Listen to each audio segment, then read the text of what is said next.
Setelah viral beberapa hari cerita seorang lelaki bermobil mewah tendang dada tukang bakso di depan rumah sakit Abdul Manap Kota Jambi, polisi akhirnya menangkapnya. Kita amankan kemarin sore, kata AKP Handres pada Sabtu 5 Desember 2020 via WhatsApp ke kompas.com.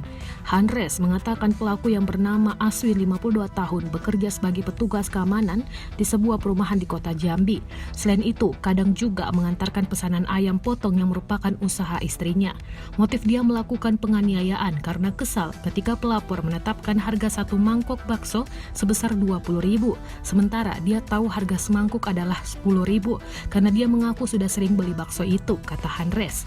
Dia mengatakan ada kesalahpahaman antara pelapor dan terlapor terkait harga dan jumlah bakso. Pelapor mengira terlapor memesan bakso 2 mangkuk dengan masing-masing mangkuk berisi 2 porsi, katanya. Saat ditangkap di rumahnya, Aswin tidak melakukan perlawanan karena dia pun rencananya akan menyerahkan diri, katanya. Sementara Aswin dijerat pasal 351 KUHP.